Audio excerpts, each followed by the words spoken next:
사도행전 1장 12절로 14절 다 찾으셨으면 목소리 읽어보겠습니다. 저희들이 감람원이라는 산으로부터 예루살렘에 돌아오니 이 산은 예루살렘에서 가까워 안식일에 가기 아까운 길이라. 들어가 그들이 요한은 다락방으로 올라가니 베드로, 요한, 야고보, 안드레와 빌립, 또와 바들로메, 마테아 및 알페오 아들 야고보, 셀로신 시몬, 야고보의 아들 유다가 다 거기 있어 여자들과 예수의 어머니 마리아와 예수의 아들과 더불어 마음을 같이하여 오로지 기도에 힘쓰더라. 자, 한 절 더 읽겠습니다. 자, 2장 1절로 4절까지 읽겠습니다. 사도행전 2장 1절로 4절. 자, 오순절 날이 이미 이르매 그들이 다 같이 한 곳에 모였더니 호련히 하늘로부터 급하고 강한 바람 같은 소리가 있어 그들이 앉아놓은 집에 가득하여 마치 불의 혀처럼 갈라지는 것들이 그들에게 보여 각 사람이 하나씩 임하여 있더니 그들이 다 성령의 충만함을 받고 성령이 말하게 하심을 따라 다른 언어들로 말하기를 시작하니라. 아멘.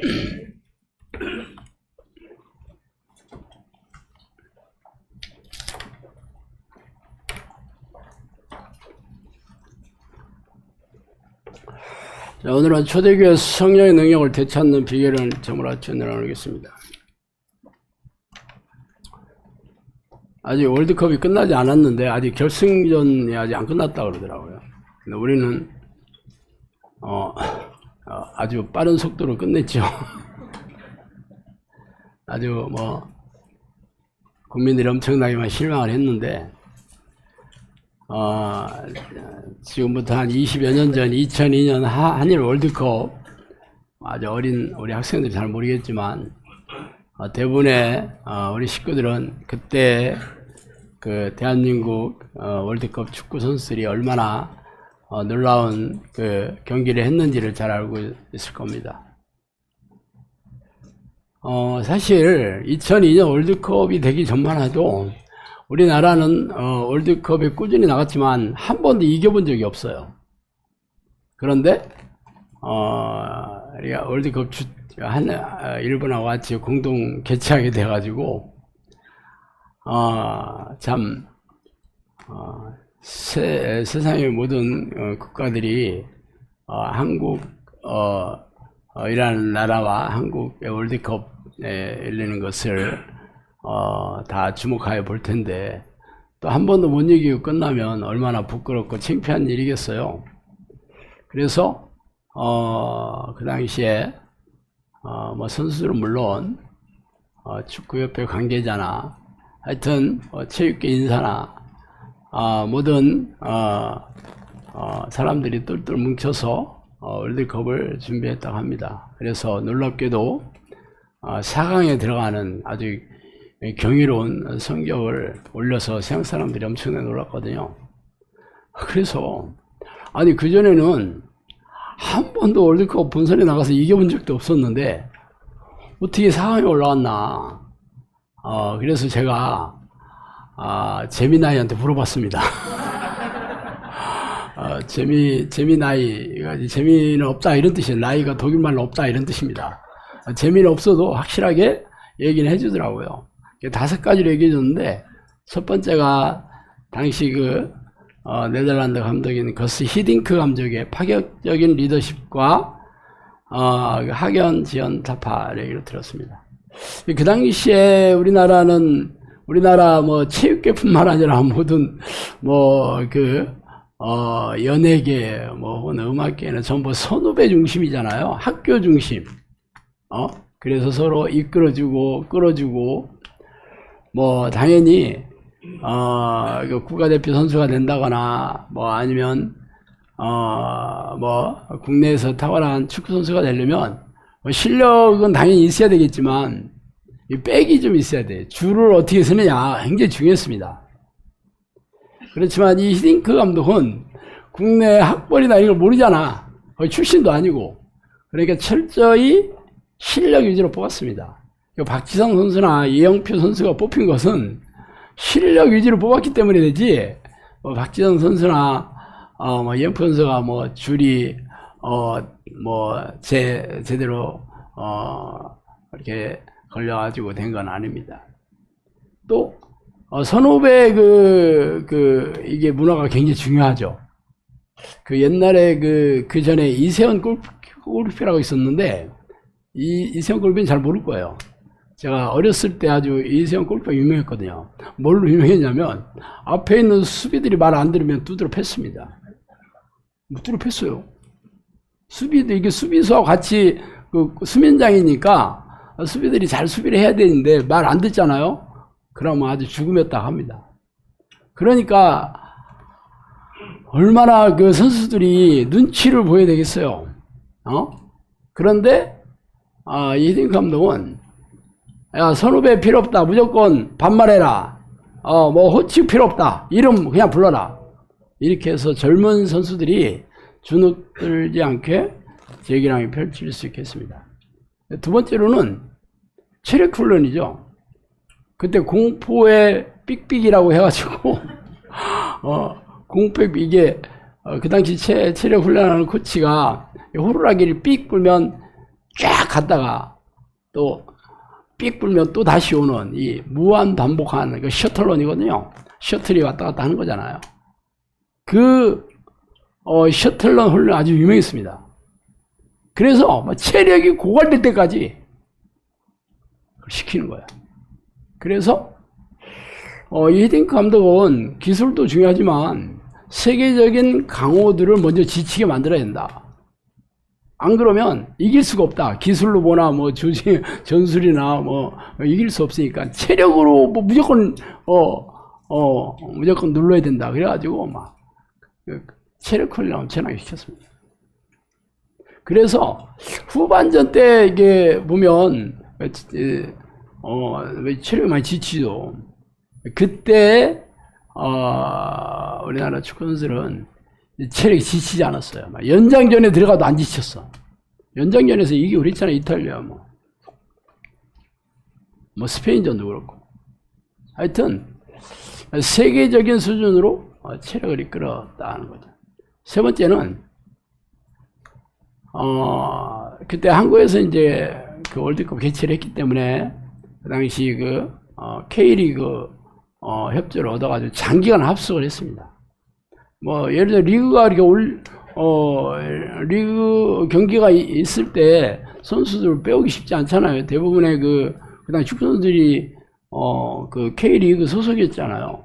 그런데 아주 특별하게 리그 감독들의 협조를 얻어가지고 아주 몇 달 동안 합숙훈련을 했습니다. 그런 적이 없었죠. 그래서 몇 달 동안 합숙하면서 훈련을 하다 보니까 눈빛만 봐도 다 알아. 이렇게 철저한 조직적인 그런 경기를 할 수 있게 했습니다. 그리고 처음서부터 최강대국들하고 평가전을 했습니다. 그때 프랑스한테 5대0으로 졌거든요. 그리고 헤딩크 감독 별명이 5대0이었어요. 근데 그 당시나 지금이나 프랑스는 세계 최고의 순위를 가지고 있잖아요. 그런데 그 전에는 그냥 우리 동남아 아시아의 호랑이라 해가지고 이게 또 센티미가 붙어가지고 박사 깨지면 사람이 주눅 들어서 제대로 못한다 그래가지고 이길 만한 나라들 불러다가 평가전 많이 해서 잘한다 이런 소리 많이 들었거든요. 근데 진짜 센팀이랑 붙으면 잽이 안 됐죠. 그런데 이 헤딩크 감독은 처음부터 센팀이랑 붙어가지고 맷집을 키워야 된다 그랬습니다. 어쨌든 그때 우리나라에서 월드컵을 개최하니까 지금 같으면 이렇게 세계에서 잘하는 나라들이 자기랑 비슷한 팀하고 붙으려고 하지 그 당시 한국이 형편 없었으니까 붙으려고 안 하는데 한국에서 월드컵을 개최한다고 하니까 다들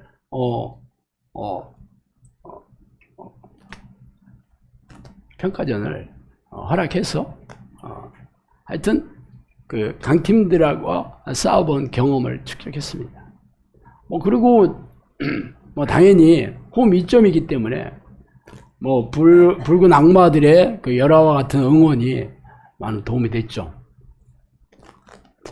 그 당시에는 월드컵 경기가 있는 그런 그런 지역뿐만 아니라 모든 국민들이 경기가 있을 때 하나가 돼가지고 다 응원했습니다.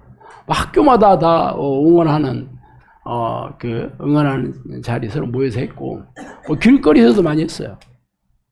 근데 우리 마누라는 축구에 관심이 전혀 없었는데, 그때만 전혀 없어도 월드컵 경기할 때만 막 텔레비 앞에서 막 열심히 막 소리 막 지르고, 한 번은 골을 막 넣었는데 너무 기뻐가지고 그 베란다 창문이 이렇게 닫혀 있잖아요. 그냥 돌진을 해가지고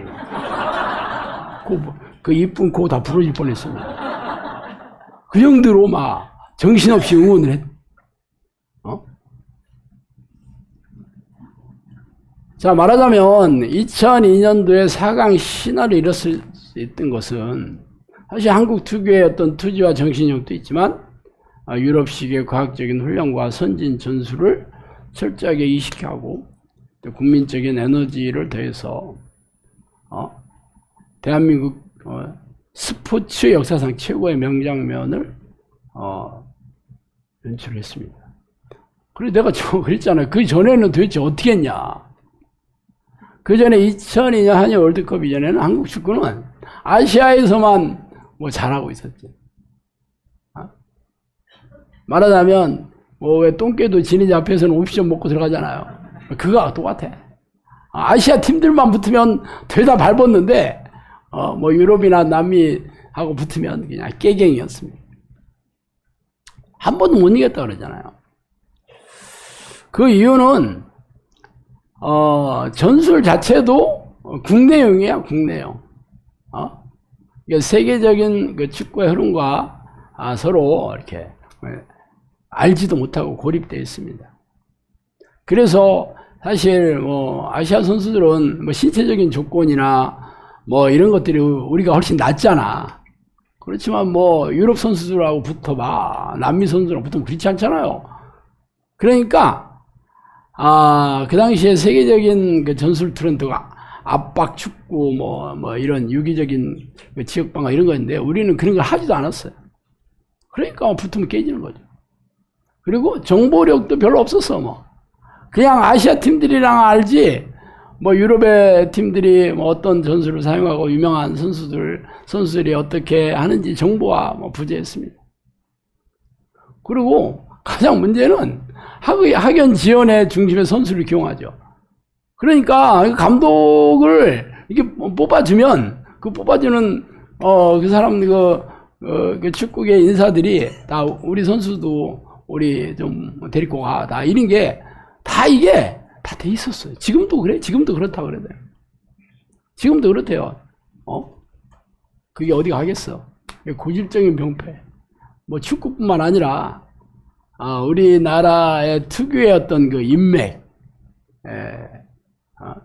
인맥으로 서로 선후배 관계를 맺어야 서로 성공도 해주고 끌어주고 하는 거죠. 그리고 그때는 정신력을 엄청 강조했지만 그때 초등학교 축구 선수들도 타이어 끌고 그랬어요. 타이어 막 초등학교 축구 선수. 그게 훈련이었어요.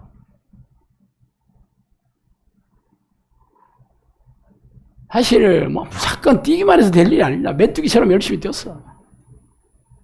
그렇지만 정작 그 경기 90분간 뛸 수 있는 철저한 체력이나 혹은 전술 이해력 이런 거는 형편없이 떨어졌기 때문에 제대로 된 성적을 낼 수가 없었습니다. 그래서 막 전반전은 엄청 열심히 뛰다가 후반전 되면 체력이 급격하게 떨어져가지고 골 막 후반 이후에 막 엄청나게 먹고 그랬어요. 그리고 그다음에 지금은 우리 해외파들 많이 있잖아요. 유럽에도 많이 들어가고 그러잖아. 손흥민 선수는 뭐 영국 프리미어 리그에서 이 골도 제일 많이 넣어서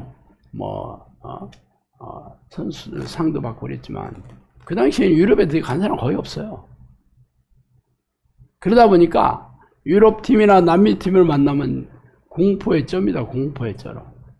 그 당시에 선수들이 월드컵 끝나가서 한 얘기가 있어요. 가면 그 스테디움에서 막 수만 명이 소리 지르잖아요. 그러면 몸이 굳어져가지고, 이게 발이 안 떨어진대. 그러니까 맨날 백패스만 하는 거야, 백패스. 근데 잊어먹지도 않은데 하석수 선수가 한 골을 넣었어요. 그러고 나서, 정신이 하나도 없어가지고, 그때 그 태클을 뒤에 있는, 앞에서 태클을 해야지 뒤에서 하면 그게 퇴장감이거든요. 정신이 없어 뒤에서 태클을 했어요. 그래 퇴장당했어요. 한 골 넣고 결국은 흥분해가지고 제정신이 없어가지고 그래 퇴장당하고 그러면 그 뒤에 결과가 어떻게 됐겠어? 뭐 당연히 졌죠. 11명이 뛰어도 이기기 어려운데 10명씩 뛰어도 이기겠어요. 그렇게 큰 경기에서 뛰어보지를 못하고 이게 유럽 팀이나 남미 팀 뭐 아니면 그 수만 명의 스테디움에서 응원하는 데서 해보지를 못해서 막 전부 쫄아가지고 그러니까 잘할 수가 없죠. 그리고 축구협회도 못하면 감독도 막 자르는 거야. 그때 언젠가 프랑스 월드컵인가 차범근 감독이었는데 거기 졌다고 해서 거기서 잘랐어 그냥. 그러니 무슨 전술이 이어지겠어요. 어쨌든 2002년도 이전에 한국 축구는 말하자면 동네 축구, 조기 축구하고 별 다름이 없었습니다.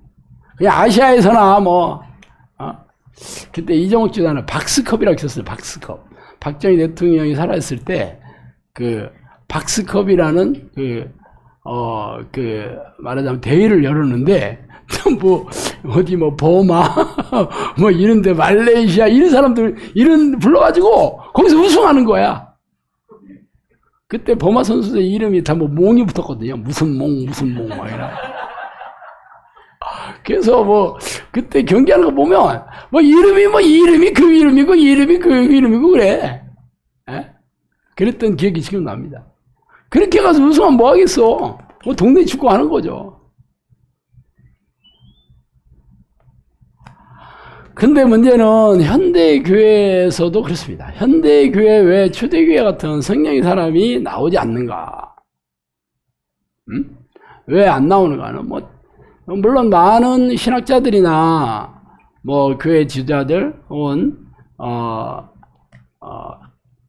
많은 이 문제에 관심 있는 사람들이 왜 이 현대교회는 우리가 알고 있는 신약 성경이 전부 초대교회 때 쓴 거잖아요.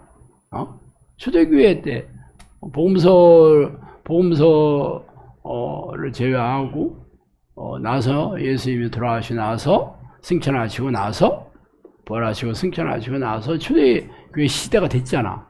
그때는 성령의 능력이 엄청났죠. 로마의 박해와 핍박에서도 놀라운 성령의 능력으로 죽은 자가 살아나고 맹인이 눈을 뜨고 앉은 맹이 일어나고 귀신이 쫓겨나고 그러니까 수많은 사람들이 몰려들었잖아요. 근데 왜 이 시대에 이 현대교회는 초대교회 같은 성령의 능력이 일어나지 않고 성령의 사람들이 나타나지 않냐? 그래서 그 이유를 제가 또 연구를 해봤습니다. 자, 그러면 왜 현대교회는 초대교회 같은 그런 성령의 능력이 나타나냐? 첫 번째는 뭐야? 왜 안 나냐면 지금은 초대교회 때는 교회가 이제 새로 시작하는 단계니까 말하자면 놀라운 그런 기적 초자연적인 능력이 필요했다. 그렇지만 지금은 이미 다 완성이 돼 있지 않냐. 그러니까 그런 게 필요 없다. 이것을 신학적으로 은사 중지론이라고 합니다. 은사가 이제는 중지가 됐다.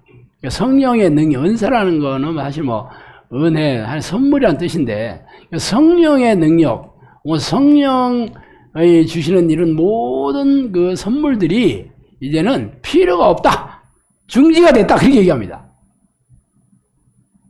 그러니까, 뭐 더 이상 성령의 능력을, 중지가 됐다는데 뭐, 이제 안 주신다는데 뭐. 그러니까 뭐 더 이상 성령의 능력을 기대하지도 않는 거죠.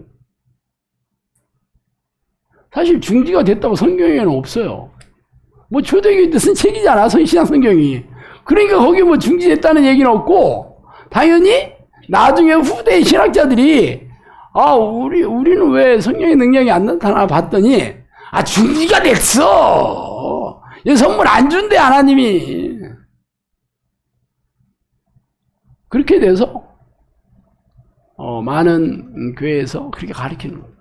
물론 뭐 모든 교회가 다 그런 건 아니고 순복음교회가 오순절파거든요. 거기는 아니다. 지금도 성령의 능력이 초대교회처럼 동일하게 일어난다. 이렇게 얘기를 해주고 있습니다. 그렇지만 문제는 뭐 방언이라든가 뭐 이렇게 막 그런 것들은 나타나는 것 같은데 실제적으로 귀신이 쫓겨나고 질병이 낫고 막 이렇게 초대교회 같은 능력이 나타나지 않는 거예요. 그러니까 은사 중지론을 주장하는 교회에서는 저거 신비주의자다. 저거 전부 가짜다. 이렇게 밀어붙이는 거예요. 뭐 그러니까 뭐 방언 여기 성령의 능력으로 이게 방언이라면 전부 방언만 하냐? 귀신도 쫓아내고 병도 고치고 능력 변화야 되는데 그거 없어. 뭐 예언도 하고 방언도 하지만 예언 들어보면 전부 무슨 점쟁이 같은 예언이나 하고 말도 안 되는 얘기나 하고. 그러니까 그거 봐라. 이게 무슨 성령이 주시는 예언이냐? 그래서 또 들어보면 맞아. 그래서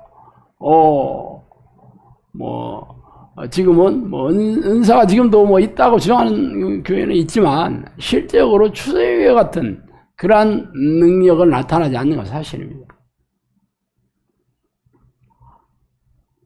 또 뭐 성령의 능력은 안 나타나는 건 없다. 지금은 은혜의 시대다. 그래서 지금은 말씀의 선포와 이 내면적인 변화로 성령의 은사, 은혜가 일어난다. 이걸 강조해야 돼요. 내면적으로. 그래서 은혜 많이 받았다. 이게 엄청나게 들어봤죠, 여러분? 여러분도 뭐 조금 기도하다가 눈물 좀 나면 은혜 받았어요. 그리고 설교 뭐 좀 마음에 드는 얘기 목사가 어머, 은혜 받았어요. 그러잖아. 이게 전부 이게 성령의 은혜라는 뜻이에요, 원래는. 그런 걸로 전부 도배를 하는 거야, 이제.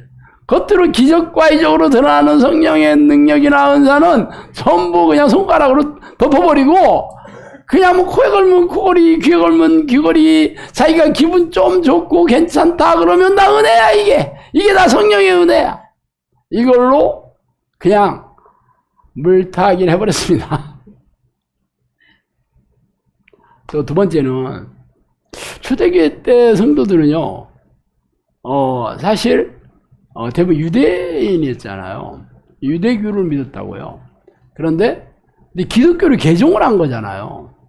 그러면 당시 유대교에서 기독교를 개종을 한다는 거는 그 당시에 가지고 있던 모든 기득권을 다 내려놓아야 됩니다. 예를 들어서 가족들하고도 이제 헤어지죠. 가족들이 다 같이 기독교인이 됐다면 상관없는데 나만 기독교인이 됐다 그러면 남은 가족들은 너는 내 아들도 아니야. 너는 남편도 아니야. 뭐 이렇게 하고 이제는 평생 이제 왼수 되는 거예요. 그리고 대부분 당시 유대인들은 땅을 이렇게 상속을 받았잖아요. 그럼 쫓겨나니까 땅도 없죠. 그러니까 경제생활을 할 수가 없어요. 그뿐 아닙니다. 그때 로마 군대들이 박해가 심했잖아. 예수 믿는다 하면 전부 잡아가지고 감옥에 가두고 고문하고 죽이고 사자밥이 되게 하기도 하고 아니면 십자가 원래 사형틀이잖아요. 거기서 죽이기도 하고 심지어는 막 태워 죽이고. 그러니까 예수를 믿고 기독교인이 된다는 건요, 목숨을 당연히 걸어야 되고 그동안 누렸던 모든 기득권을 다 내려야 합니다. 재산 다 뺏기야. 재산 없는 거지 뭐. 재산 어딨어. 재산 다 잃고 그동안 신분이 괜찮았다. 그것도 막 다 하루아침에. 그러니까 얼마나 마음이 간절했겠어. 여러분 만약에 여러분이 북한의 간첩으로 북파된다 한번 해봅시다. 그 북한에 가면 여러분 마음 편하게 돌아다니겠어? 마음이 얼마나 두려움과 걱정과 염려 막 이런 걸 위해서 막 엄청 긴장하겠죠. 그래서 그 당시에 기독교인들은 성령께서 지켜주시지 않으면 죽은 목숨이었잖아요. 그래 기도를 어떻게 하겠어? 뭐 간절히 뭐 하라고 얘기 안 해도 기도하다가 졸고 뭐 이런 사람 있었겠어? 여러분 그처럼 우리 시간 왜 이렇게 한가? 아침에 막 졸다가 딴 생각하다가 가만히 있어봐. 가만있어. 내 기도 끝나고 아침밥 먹어야 되는데 아침 그 냉장고에 넣은 거 어떤 놈이 내가 가져갔어. 내가 이름도 써붙여놨는데 기도하면서 그거 혹시 누가 가져갔나 몰라. 막 웃는 사람들은 다 여기 다 경험자. 냉장고에 내가 이름 써붙인 빵 누가 가져가고 우유 누가 가져갔나. 간절함이. 지금은 그냥 영상학교 와서 어쩔 수 없이 기도해야 된다고 하니까 뭐 결국 기도가 빡세다고 다 도망갔고 여러분들은 그래도 남은 사람들이니까 기도 안 하고 영상학교에서 붙어 있을 수는 없으니까 하긴 하지만 이 간절한 마음이 안 되는 거야 이게. 근데 초대기 때는요 간절하게 해야 돼 얘기할 필요도 없어. 성령의 능력이 안 나타나면 그냥 죽은 목숨이라니까. 얼마나 간절히 기도했겠어요 여러분. 입장 바꿔 생각해봐.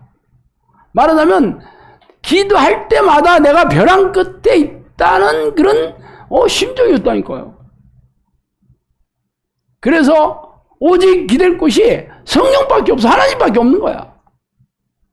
그 간절함이 강력한 성령의 역사로 이어지는 겁니다.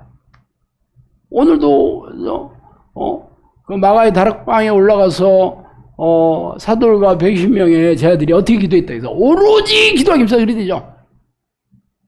그냥 기도하는 일에 그냥 온 정신을 다 쏟아 부었다 이 뜻 아니에요.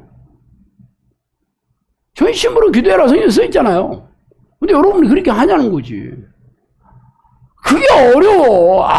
나도 초대교회 때 태어나가지고 마가의 다락방에 올라가서 120명 중에 한 명이었다면 나도 그렇게 기도해 성령의 능력을 받을 텐데 하고 생각해봤죠 여러분도.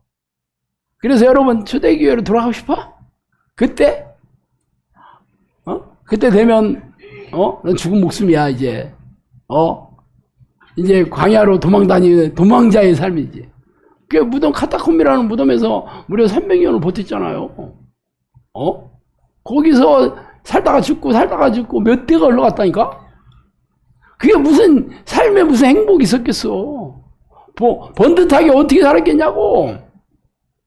목숨을 유지하려면 어디 천국 가기 위해서 그분들이 그 초대교회 사람들이 기독교를 믿은 거잖아요.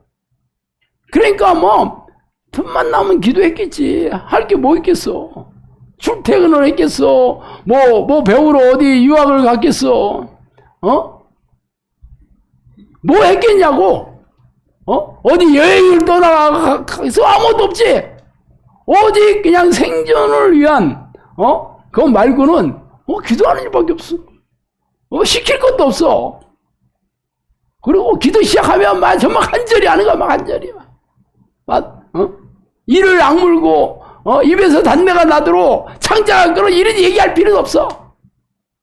벌써 마음이 달라 마음이. 근데 지금은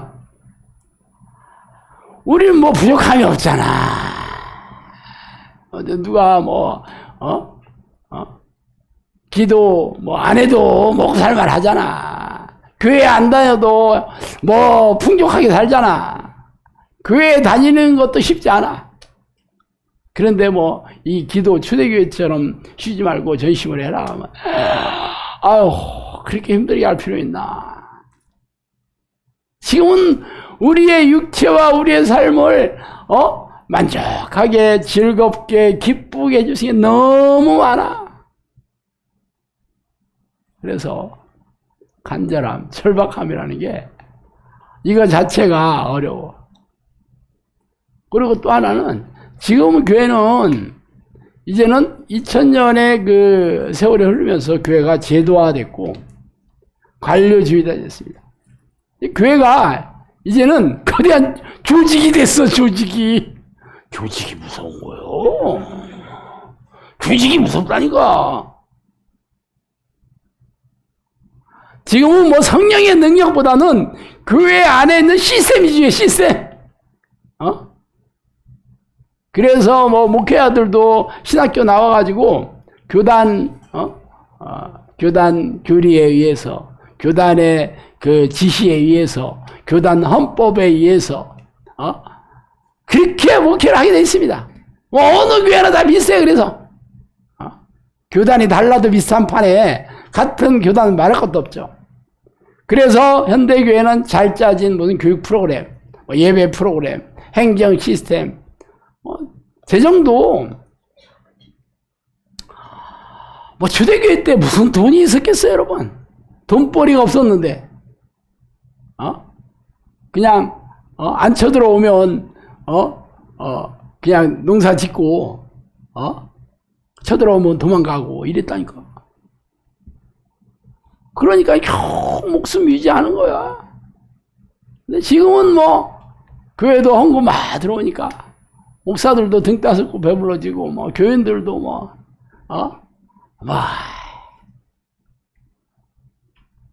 참 부족한 게 없어. 지금은 모든 게 시스템과 조직으로 이루어지고 있어. 그래서 여러분들 교회 오면 교회가 뭐지? 교회 그래. 우리 교단 교패가 붙어 있고 십자가 달려 있고 거기서 주일 예배 드리고 무슨 행사 뭐 토요일 날도 예배 있고 또 뭐 봉사하고 뭐 이런저런 프로그램 있으면 한 바퀴 또 거기 참석하고 이런 게 신앙생활이야. 이런 거 자체가 신앙이야. 그냥 말하자면 종교주의자가 된 거죠. 그러다 보니까 이 성령 얘기하면 목사들이 다들 싫어. 기적은 위험한 거야. 이 성령의 역사, 이런 거 생각해 봐야 돼. 가짜들 많아. 그래, 목사들은, 목회 이 시스템이 이제는 일 다, 안정적으로 유지되고 있는데, 거기에 누군가가 성령의 능력이 있어야 됩니다 하고 기도해서 병 고쳐야 된다 하면 목사들이 좋아하겠어, 싫어하겠어? 왠지 기존의 교회 질서를 뒤집어 엎으려고 하는 그런 이단 무리, 사이비 이러면 안 되지. 왜 교회에서 예언의 은사를 아주 악을 쓰면서 반대하는 이유가 왜 그런지 아세요? 예언의 은사를 가진 예언자잖아요. 사도행전 쭉 읽어봐요. 신학성경을 보면 선지자, 예언자가 사도 바로 다음으로 나옵니다. 다 사도겠느냐? 다 예언자겠느냐? 다 능력 행하는 자겠느냐? 이렇게 나와. 다 가르치겠느냐? 가르치는 자는 밑에 나와. 목사들이 가르치는 자, 교회에 치리하는 자들이잖아요. 그러니까 일단 계급이 후달려. 목사가 목사나 장로가 이제 교회에서 이제 다 이제 위에 다 상석에 앉아있는데, 어느 날 예언한 자, 예언을 또 하면, 성경에 보면 예언자가 하나님이 너한테 잘못했다고 그러는데, 당신이 교회가 잘못했다고 그러는데, 그러면 목사들이 뭐라고 그래? 그런 거 하고 잘 분별을 해보고, 진짜인지 가짜인지, 진짜라면 순종해야 되는데, 예언한 사람 없어! 저수 가짜지! 끌어내려가지고, 이단, 사이비. 이런다니까. 진짜인지 가가 중요하지 않아. 없대! 더 이상 예언의 사람 끝났다는 거야. 이렇게 성령 뭐 얘기하면 다들 싫어해요, 막. 그리고 성령 얘기하면 다 싫어하니까 어디서 많이 하냐? 옛날 기도원. 아니면 어디 지하실에 있는 새로 시작한 교회. 기도원 교회. 이런 데 가면 입만 열면 성령이야, 또. 왜냐하면 그런 가르치는 사람들이 있잖아요. 기존교회에서는 성령이 얘기를 꺼내지도 못하게 하고 능력도 안 나타나니까 어디 좀 그런 데 있나 봤더니 뭐 기도원에 가면 일만 면은 성령 충만, 성령의 능력. 그러니까 이 영성이라든가 이 영성, 우리 영성학교잖아요. 처음에 영성학교라고 하니까 사람들이 영성이라고 얘기하는 데는 다 이게 문제가 있는 데래. 그 이상한 데래. 영성이라는 게 그 하나님의 성품, 디바인 네이처라는 말을 줄인 스피릿이라는 말이 영이라는 뜻이거든요. 그러니까 스피리추얼리티라는 말이 디바인 네이처라는 뜻입니다. 하나님의 성품, 하나님의 거룩한 성품을 얘기하는 게 영성이에요.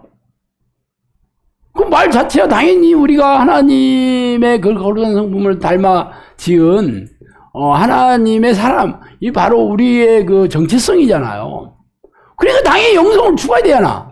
하나님의 성품을 추구하고 하나님의 성품을 담고 하나님의 성품대로 살아야 되는 거 아니에요? 그런데 영성이라는 말이 그동안 얼마나 사람들이 그걸 가지고 이용해 먹었나? 가짜 영성에 판치다 보고 그러다 보니까 목사들이 영성이라는 말을 듣기만 해도 아주 그냥 두드러기가 나 그냥. 그냥 영성 저것은 가짜지 뭐. 그렇게 돼버렸어요. 그러니까 제대로 된 성령의 능력이나 성령의 역사 자체도 이제는 전부 덮게 됐습니다. 그리고 그 대신 교회가 세속화된 거죠. 성령의 능력도 안 나타나고 성령의 역사도 없고 그러니까 기복신앙, 번영신앙 이런 게 들어왔어요. 기복신앙은 뭐예요? 무당들이 하는 그 방식이죠. 희생의 강도를 더하면 축복이 더 많이 쏟아진다는 거죠.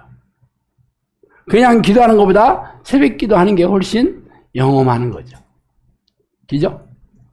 또 새벽 기도 그냥 하는 것보다 금식하면서 또 기도해봐. 와, 헌금도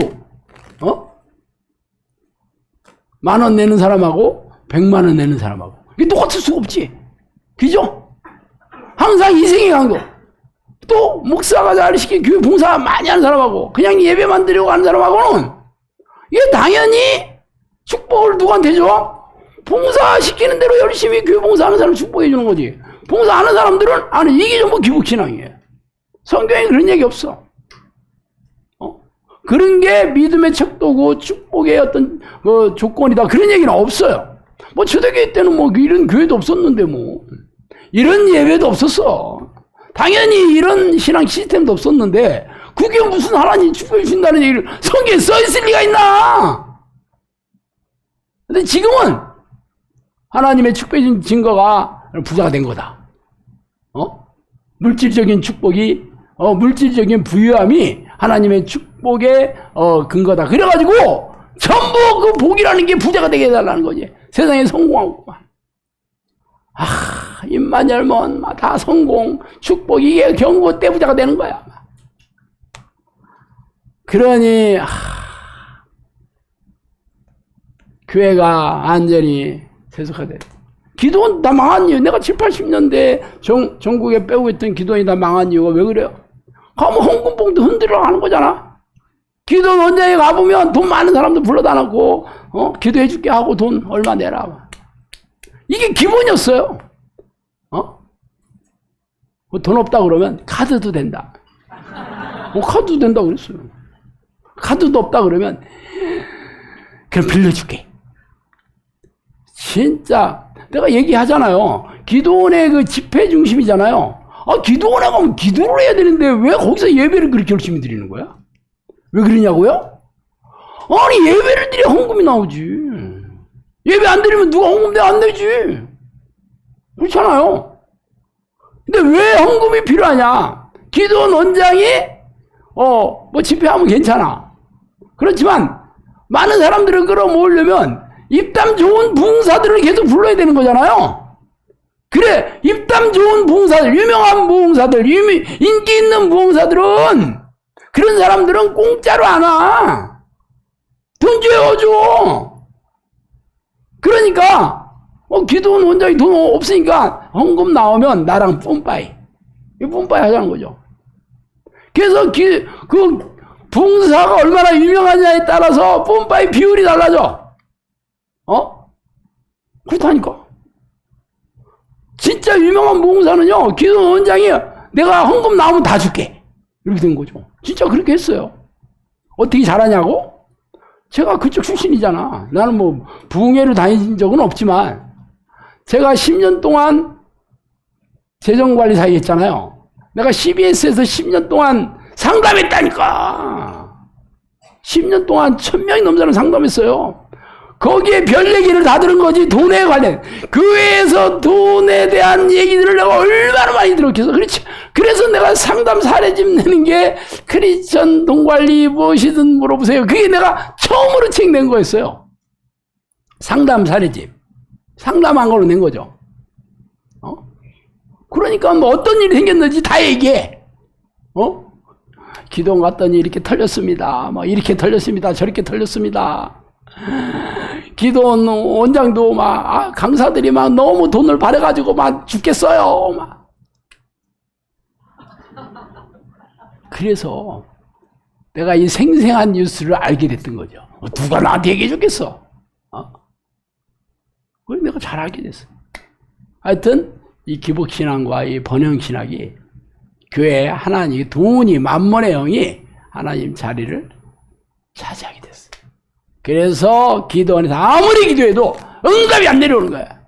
응답 안 내려오면 어떻게 돼? 그거 안 가잖아, 기도원. 그리고 새벽 기도 가도 응답 없으니까 안 가잖아, 사람들이. 그러니까 다 문 닫는 거죠, 뭐. 새벽 기도에 사람도 안 나오고. 그리고 현대인들은 전부 지성. 이게 뭐예요? 이성.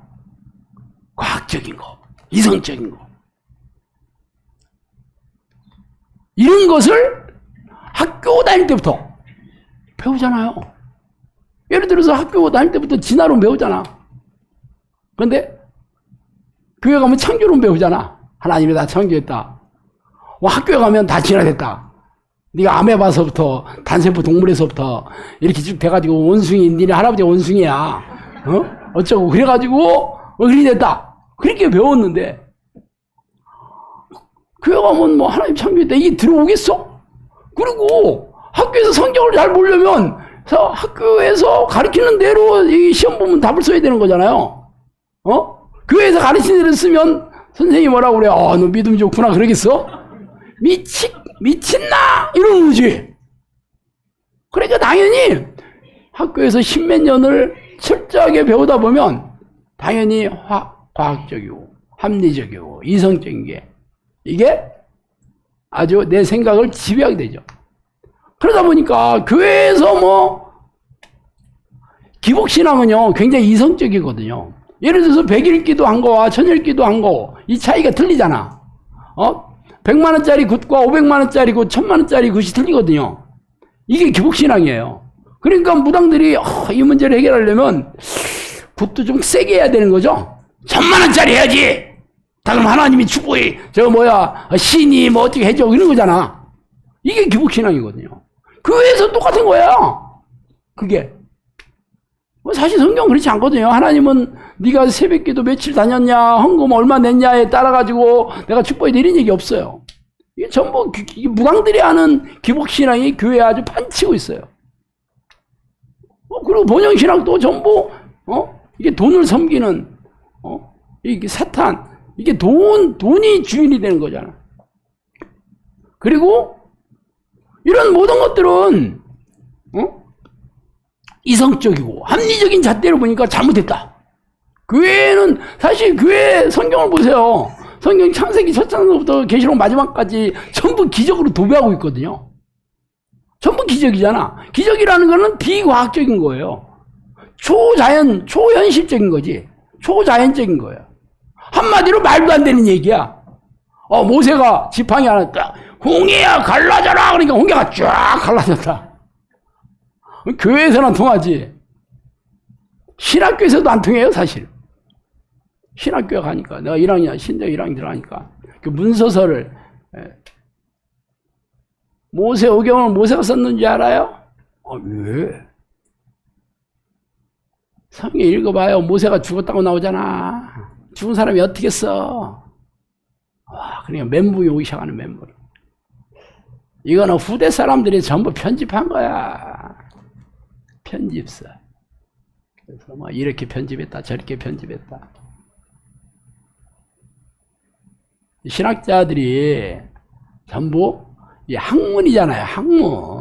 학문은 자신의 주장을 학문이라는 체계를 통해서 그것을 내세워서 학설을 내세워서 학파를 만들고, 학파를 만들어야 신학교 그 교수 이런 게 되잖아. 근데 항상 이 학설, 이 논문이잖아요. 논문은 성경에 내가 은혜 받고 깨달은 것을 써서 논문을 쓰는 게 아니라 항상 그 전에 있는 신학자를 비판하거나 아니면 이것을 전부 집대성해서 더 발전시켜야 되는 거예요. 정반합 들어봤죠, 여러분? 항상 사람의 주장을 가지고 그 얘기를 하는 게 학설이에요. 그냥 성경 깨달으면 이런 거 아니에요. 성경에 대해서 내가 깨달았더니 이런 얘기더라. 그래서 어떻게 해야 되냐. 지금부터 본론인데요. 10분밖에 안 남았네. 이제는 은사 중지론이고, 은사 지성론이고, 신비주의든 아니든 간에, 오직 성경 그대로 가야 되는 거예요. 성경을 이렇게 난도질을 하고, 성경을 비틀어가지고, 사람의 생각을 집어넣어가지고 하다 보니까, 성령의 능력이라 성령의 역사가 안 일어나는 겁니다. 그래서 영상교는 오직 성경이야, 그냥. 오직 성경. 기존교회도 자기도 오직 성경이래. 그런데 성경이 게 다 얘기해 줬잖아. 오직 성경이 어떤 이게 오직 성경이냐 하는 걸 책으로 두 번의 얘기를 해 줬잖아요. 그래서 우리는 두 가지죠. 성경하고 예언노트잖아요. 예언노트가 먼저 성경적이냐 하는 걸 여러분이 분별을 해야 되는 거예요. 그 성경하고 예언노트하고 안 맞는 부분이 있다. 그러면 예언노트가 잘못된 거잖아. 그런데 성경하고 똑같다. 그 성경 없는 얘기도 많죠. 신비적인 것들, 귀신에 대한 것들. 이런 것들은 실제적으로 그렇게 일어나서 영혼 구원사에게 열매가 있는지를 분별하셔야 되는 거예요. 이 두 가지를 가지고 예언노트가 성경적이냐 아니냐를 분별을 여러분이 하는 거예요. 진짜다 그러면 성령께서 기존 교회의 비성경적인 것을 너무 많이 가리키니까 직접 얘기해 주신 거죠. 예언자를 통해서. 예언의 은사, 예언을 통해서 얘기해 주신 거죠. 진짜다 그랬으니까 여러분이 믿으니까 이거 앉아있는 거잖아요. 그럼 그대로 해야 되는 거죠. 자, 그리고 초대교회 때는 전부 간절했어요, 사람들이. 목숨 걸고 예수 믿은 사람들이에요. 오늘 다 죽을지도 몰라. 그러니 틈만 남은 하나님을 부르고 성령을 간구한 기도를 했겠지. 근데 현대교회는 기도 자체가 그냥 종교행위고 너무 힘든 그러한 종교행위에 지금 전락이 되어버렸어요. 근데 영상교는 아니다. 우리는 초대교회 성령의 오순절날 마가의 다락방에 내려왔던 그 성령은 어떤 식으로 하냐. 그러니까 오로지 기도하기 힘썼다. 간절히 하나님을 불러서 성령 오셨잖아. 우리는 그대로 하는 거예요. 그대로. 그러다 보니까 간절함이 별로 없는 사람들이 오면 안 되겠죠. 간절할 수밖에 없는 사람. 간절한 사람들이 와야 되는데 그게 누구냐? 인생에 답이 없는 사람들. 불치병, 고질병, 정신질환 다 망하고 다 가정 다 깨지고 이런 사람들은 그래 인생에 답이 없으니까 어떻게 살아 간절해지죠. 그런 사람들이 영상에 온 이유예요. 근데 간절함이 없는데도 왔다. 그 사람들은 돌연변이지. 희귀동물이에요, 한마디로. 삶이 전혀 풍족하고 문제가 없는데 이 기도를 하고 안 나오면 제가 대단하신 분이라고. 그런 사람들은 10명 중에 1명 될까 말까. 요즘은 거의 없어. 초창기에만 좀 있었고. 이런 사람들은 결국 훈련을 통해서 간절을 유지시키는. 기도도 간절히 하게 돼. 그래서 힘을 주라는 거지만. 힘을 주고 간절을 계속 떠올리고 그러면서 내가 간절해지도록 기도를 하면 하나님께서 내 마음을 간절하게 만들어 주시는 겁니다. 그렇지만 문제가 너무 많아서 간절히 시작을 했는데 문제가 해결되고 괜찮아지면 간절도 또 없어져. 그렇다고 간절 없어졌으니까 그만해라 그럴 수는 없잖아. 그렇기 때문에 그때까지 간절한 기도의 습관을 들여서 육체가 간절히 안 하면 기도도 아니다 할 정도로 훈련을 시키는 거예요. 그래서 훈련하는 거예요. 영상교는 그냥 기도만 하고 집에 가는 게 아니에요. 그런데 이게 훈련이 잘 안 되면 여기서 내가 설교도 듣고 코칭도 듣고 간증도 들으면 간절해졌다가도 또 생각들, 인문적인 생각, 내 생각 들어오면 그게 싹 없어지고 또 코칭 듣고 간증 듣으면 또 올라갔다가 내려갔다가 올라갔다가 내려갔다가 이런 분들이 영상학교에 또 적지 않게 있지. 이런 사람들은 본인이 악을 쓰면서 이걸 습관을 들일 수밖에 없습니다. 어쨌든 문제가 해결되면 다시 느슨해지고 이래서는 절대 안 됩니다. 그러니까 상황에 상관없이 내 느낌이나 생각에 상관없이 내 지금 내 환경에 상관없이 기도 딱 시작하면 간절히 하는 간절히. 영상학교에서는 내가 기도의 내공을 쌓아서 기도의 습관을 들여서 내 육체가 간절히 기도하지 않으면 이거는 내 주인이 아니다라고 인정을 해야 돼. 그래서 아침에 딱 일어나면 기도하는 기계처럼 기도하는 거야.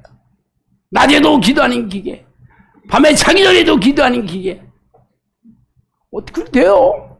제가 25년 해봤잖아요. 하루 종일 뭐 기도하는 거지 뭐. 꼭 필요한 일, 꼭 해야 되는 일 빼놓고는 그냥 앉으면 기도하는 거요.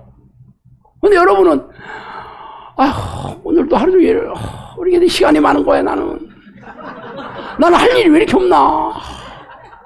기도하는 것보다 그거 하고 싶어 정말. 기도하는 게 너무 싫어가지고. 여러분이 기도하는 습관이 들었냐 안 들었냐 어떻게 하냐. 여러분이 2시간 딱 기도하고 이런 마음을 보시면 합니다. 2시간 기도하고도 기도하고 싶어 하면 습관 들은 겁니다. 근데 1시간 넘어가면 시계 쳐다보고 왜 이렇게 시간이 안 되면 잊어버렸습니다. 하여튼 간절함과 혹독함은 초대교회 성도들은 그 환경 자체가 엄청나게 간절하게 할 수밖에 없는 분위기였지만 여러분 환경이 그렇다면 감사한 거고 여러분이 간절할 수밖에 없는 상황이다 그러면 할렐루야 그러면 돼요. 그렇지만 나는 만족하고 행복한데요 그러면 천국 가기 진짜 어려울 거야. 물론 고통스럽고 불행하다고 해서 다 천국 가는 건 아니지만 적어도 간절하게 기도할 수 있는 환경은 된 거잖아. 그래서 일단 환경이 너무 안 좋았을 때 기도할 수 있는 최고의 환경이라고 생각하고 기도의 습관을 들이셔야 돼요. 습관을 들여서 이제는 문제가 해결되고 행복해지고 모든 게 만족스럽게 됐을 때는 그때는 습관으로 기도하는 거지 간절하는 게 되지라는 환경이 간절해지지 않으니까.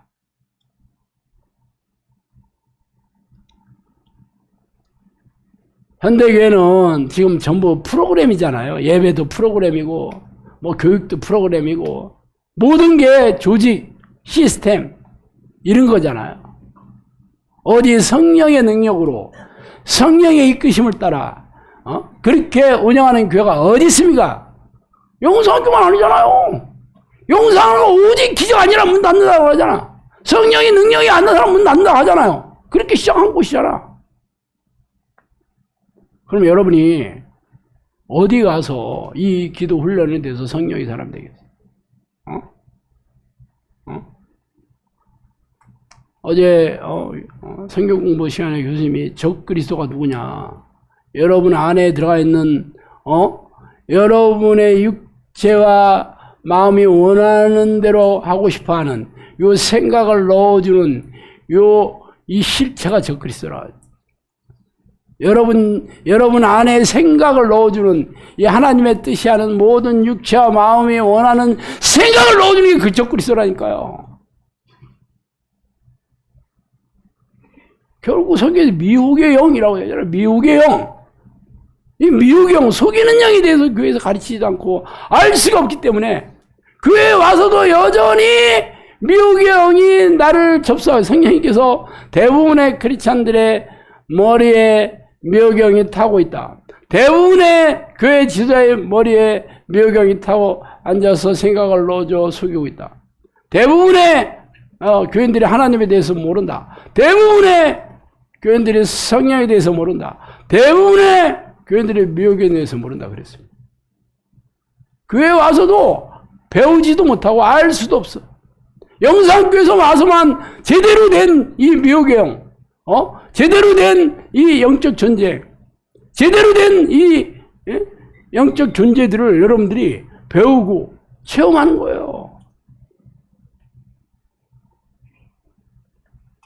교회도 전부 이성주의, 과학주의, 합리주의, 인본주의가 적그리스도야.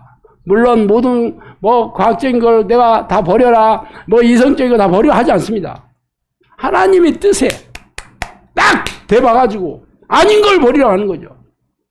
모든 걸 다 버려 하지 않습니다. 우리도 아픈 사람 있으면 병원에도 가라고 그러죠. 우리 병원에 갈 필요 없다. 오직 성령으로 하고 내가 언제 그렇게 했어요? 병원에서 고치는 건 병원에서 고치고, 병원에서 못 고치는 것을 기도로 고치자 그러잖아. 얼마나 이게 이성적이고 합리적이고 영적인 거야. 여러분 진짜 눈썰미 있네. 어떻게 이런 데를 찾아왔어.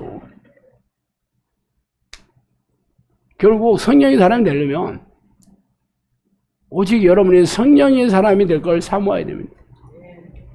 얼마나 나는 성령의 사람이 되야겠다. 어제 송강희 코치님 그 간증 들어봤잖아요. 나는 하나님 만나야 되겠다. 이 간절한 마음이 지금까지 영상에 붙어있게 만든 동력입니다. 문제가 있든 문제가 해결됐든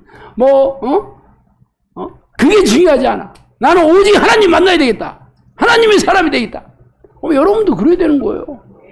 여러분이 날마다 하나님의 사람아, 나 하나님을 만나고 하나님과 동행하는 게 내 인생의 목적이고 내 삶의 전부다. 이런 생각을 놔서는 안 됩니다.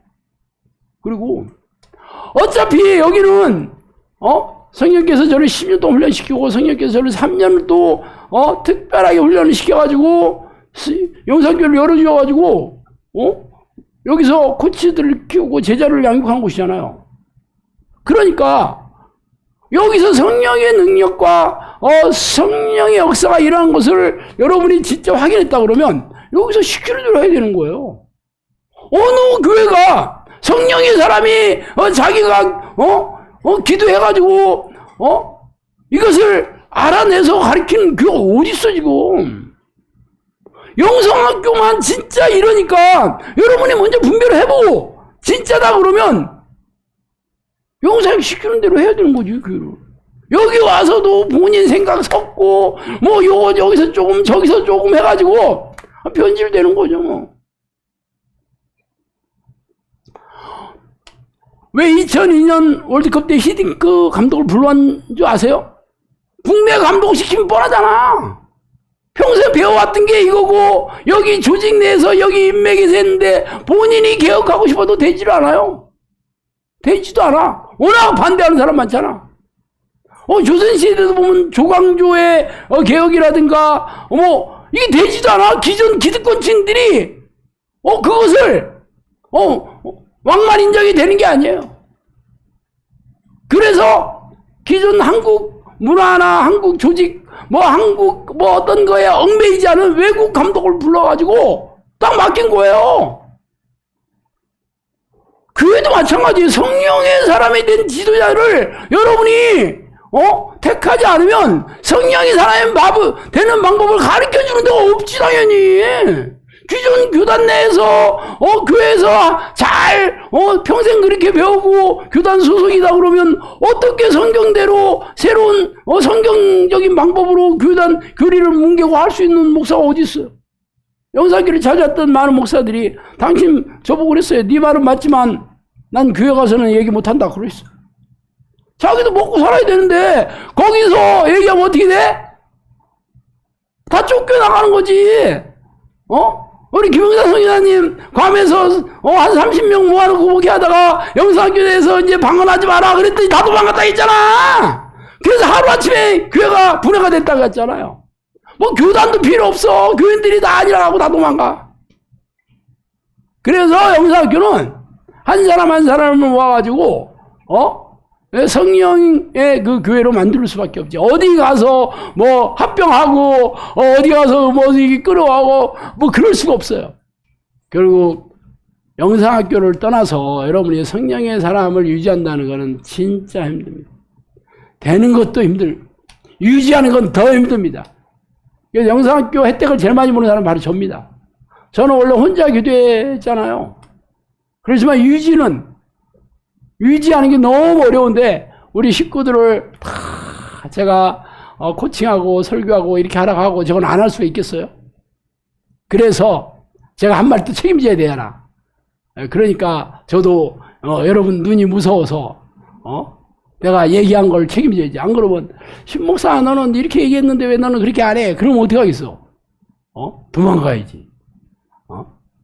하여튼 이 공동체 진짜 중요해요. 하나님께서 성령께서 이 영상학교 공동체를 너무 기뻐하시고 진짜 내가 내 양들을 불렀으니까 내 양들을 잘 돌봐라. 그 얘기 참 많이 했습니다.